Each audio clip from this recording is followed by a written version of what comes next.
সুপ্রিয় দর্শক শ্রোতা, এত সুন্দর করে সাজানা গোছানা দেখে তোমরা মনে করছেন আমি কুটি আছি।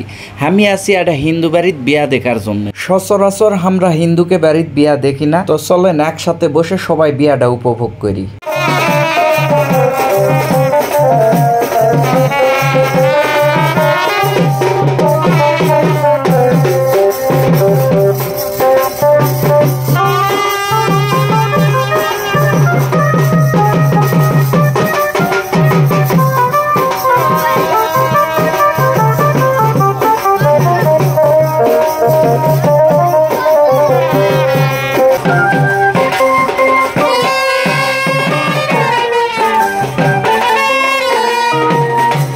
হিন্দুকে বিয়া কিন্তু লগ্ন ছাড়া হয় না। আর এতক্ষণ সব গুছে নিল, গুছে নেওয়ার পর ঠাকুর মশাই চলে আসে, আর লগ্ন চলছে, তাই ঠাকুর মশাই বসে বিয়ে পড়াবার।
প্রথম পর্ব কিন্তু শেষ হয়ে গেল, বুঝেছেন। আর প্রথম পর্ব শেষ হওয়ার পর ঠাকুর দুইজনের হাত এক জায়গা থুয়ে তারপর একটা গামছা দিয়ে হাতটা বেঁধে দিল। বেঁধে দেওয়ার পরে এখন দ্বিতীয় পর্বে আমরা চলে যাবো। চলেন দ্বিতীয় পর্বে আবার কি কি হচ্ছে।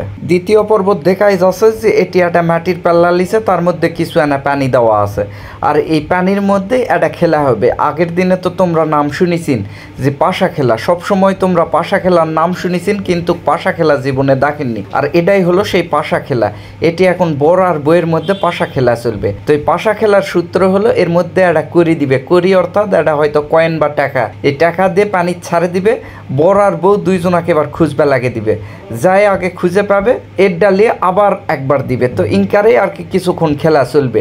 আর ওই কয়েন হাততলে একবার বইয়ের গলাত একবার বরের গলাত দুইজনার গলার ঠেকে দিবে। দেওয়ার পর ওই কয়েন আবার ওই হাড়ির মধ্যে ঢুকাই দিবে, দিয়ে উপরে একটা ঢাকনা আর গামছা দিয়ে ঢেকে দিবে। এবার বর আর বইয়ের দুইজনার হাত এক জায়গাত লিবে, এক জায়গাত লিয়ে তারপর ওই পানির মধ্যে এবার খুঁজবে লাগে দিবে। খুঁজে দুইজনার খেলা শেষে ওটা যখন খুঁজে পাবে তখন সেটা নিয়ে আবার করবে কি কন্যার আসলত ওইটা বেঁধে দিবে। বেঁধে দিয়ে আজগার মতো খেলা শেষ হবে।